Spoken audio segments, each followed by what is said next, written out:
大家好，我是夏妈。早餐店的红糖开花馒头一般都很受欢迎，而且我们也做过很多期了，我自己也比较喜欢吃。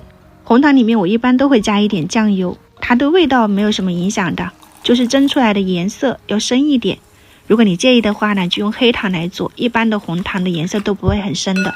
你用开水先把红糖融化，还有就是用的酵母你要用这一种耐高糖的。之前看有朋友用的是普通酵母，发起来可能是没有那么好的哈，所以如果你要做的话呢，就需要换一下。然后把红糖水降温到不烫手，再倒入酵母，给它搅拌均匀。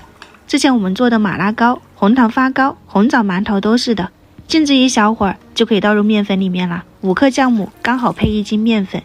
今天用的是低筋面粉，因为这个蛋糕粉我买了一直都没怎么动过，快过期了，赶紧给它用完。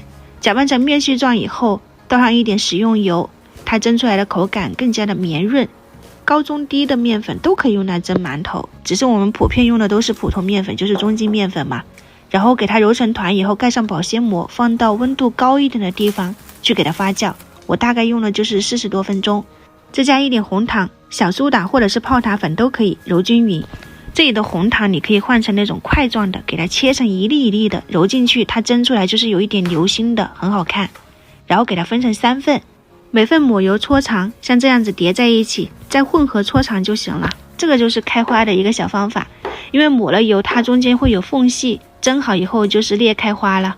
你们切的时候可以切宽一点，切厚一些，蒸出来就会裂开花，很好看。我切的是有点浅的哈。然后再给它静置20多分钟，2次发酵以后，开水上锅蒸8到10分钟，可以焖上2分钟再打开。早餐店同款红糖开花馒头就搞定了，不用一个个揉，切出来的话呢也很好看。然后我每次想要去买的时候又觉得自己做很简单，基本上都不会出去买了。如果你们也喜欢的话呢，可以去试一下。我是夏妈，我们下次再见。